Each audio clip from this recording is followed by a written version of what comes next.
Olá, tudo bem? Então, pessoal, pegando o livro, tá? Na página 84, começa então reserva legal e áreas de preservação permanente, ok? Então, nessa página de 84, fala, né, sobre a diversidade tanto da flora e fauna e tem a ver com a reserva legal, áreas de preservação permanente, tá? Então, a diversidade da forma de vida encontrada em ambientes com vegetação ainda é maior, né, comparando com áreas que têm a própria parte do cultivo. Tá? Então, devido à grande quantidade de plantações, né, por exemplo, a soja, o fumo, o milho, ocupam uma grande área, né, de cultivo. Porém, se a gente fizer uma comparação de quantidade de espécies que tem nessas áreas plantadas, é inferior, né, comparando com as áreas que têm vegetação. Então, né, a devastação é muito grande, cada vez mais os pecuaristas, né, grandes plantadores,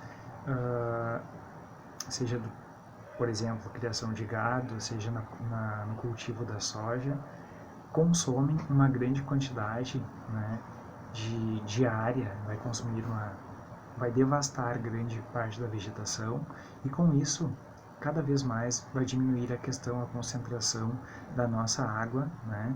E a gente está vendo o resultado hoje em dia devido à seca, né? Isso tudo é uma consequência, né, de todo o pensamento, de todo o ato do homem que participa, querendo ou não, todos nós, né, em algum momento a gente está também contribuindo para essa escassez de água, ok? Então, pessoal, reserva legal e áreas de preservação permanente. Bom, para preservar ainda que parcialmente a biodiversidade, os espaços urbanos e rurais, nas propriedades brasileiras, por exemplo, é obrigatória a existência de dois tipos fundamentais de áreas protegidas, que é, no caso, a reserva legal e o APP. Reserva legal, digamos que é uma área dentro da propriedade que deve ser mantida com uma vegetação original para manter a biodiversidade da região preservada. Okay? Então, digamos que essa parte da reserva legal é uma área rural, né, onde o plantador de fumo ou soja deve preservar uma determinada quantidade dessa área, né, mantendo uma vegetação, né, onde ele vai fechar uma quantia, digamos que 20% da sua propriedade, ele vai fechar essa área e vai abandonar essa área ali. Isso, né, então digamos que é a reserva legal, tá? Então eu só vou ler o que é a reserva legal. É uma área dentro da propriedade que deve ser mantida com sua vegetação original para manter a biodiversidade da região preservada, para reabilitar e conservar os processos ecológicos, conter a erosão do solo, assoreamento dos corpos d'água, além de diversos outros benefícios. Essa, então, é uma das funções da reserva legal, ok? Dentro da área rural. APP é uma outra lei importante, né? E isso vai preservar, no caso, topos, né, montanhas, enfim.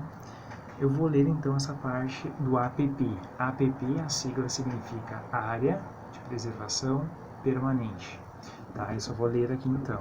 São áreas de preservação permanente, que são áreas situadas às margens de corpos d'água, rios, lagos, reservatórios, topos de morro e encostas acentuadas, entre outras.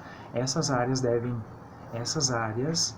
devem ser mantidas e preservadas devido à sua importância fundamental para os ecossistemas e para evitar catástrofe, por exemplo, desmoronamento, né, deslizamento, enchente. Então, é para manter, né, digamos que a área no topo de um morro, seja na encosta de um riacho, né? Então o homem não pode colocar o gado ali, digamos que próxima a um córrego, né? Um córrego de água, porque esse animal vai provocar um impacto ambiental, certo? Um desmoronamento da área do barranco, e isso vai de repente impedir o percurso da água vai acarretar, né, um desequilíbrio ecológico naquela área, certo? Então é importante manter uma área da mata ciliar ao redor do córrego, ok? Então, depois a gente tem também a parte do RPPN, tá? Que significa que não está aqui no livro de vocês, mas vocês podem, de repente, pesquisar depois. RPPN significa, né, Reserva Particular do Patrimônio Natural. Então é uma área, né, é uma conservação do domínio privado, criada por iniciativas de proprietário da área, mediante ao ato de órgão governamental. Por exemplo, eu sou um produtor, né, de tabaco, enfim, e uso uma determinada quantia lá da lavoura, ok? Digamos que uma parte eu retiro insumos de uma fumageira e essa parte, né, esses insumos ali, digamos que deu um ano muito ruim, eu não consigo pagar, né, os insumos. Então vai acarretar uma dívida, né? Como eu não consigo pagar essa dívida, digamos que a fumageira, por exemplo, a Souza Cruz vai me tomar essa área. Tá? Então essa área vai ser tomada, e se essa área que eu moro, que eu faço cultivo, é próximo de um morro, alguma coisa assim, né? De uma nascente, de uma cachoeira, um riacho, né? Isso vai fazer com que se crie naquele local, né? As fumageiras, ela pode doar para uma instituição, por exemplo a Unisc, né? Tem a RPPN lá próxima, que é Rio Pardinho, um lugar muito bonito, na verdade, na RPPN da Unisc, onde tem cachoeiras, né? Por exemplo, até tem aqui, né, um slide que fala da RPPN da Unisc, ok? Então é Reserva Particular do Patrimônio Natural.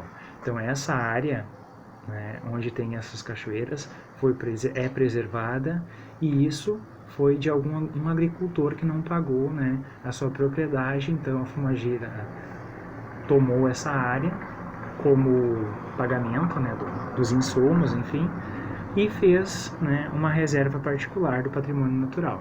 E foi doação, digamos que da Souza Cruz, para a Unisc. Tá? Então é importante comentar sobre isso também, que está se referindo ali sobre a RPPN, enfim. Tá? Então, vocês podem abrir o livro onde diz essa partezinha lá na página 86 do livro de vocês, ok? Importante também salientar a Constituição Federal de 1988. 1988, então, no artigo 225, diz assim: todos têm o direito ao meio ambiente ecologicamente equilibrado,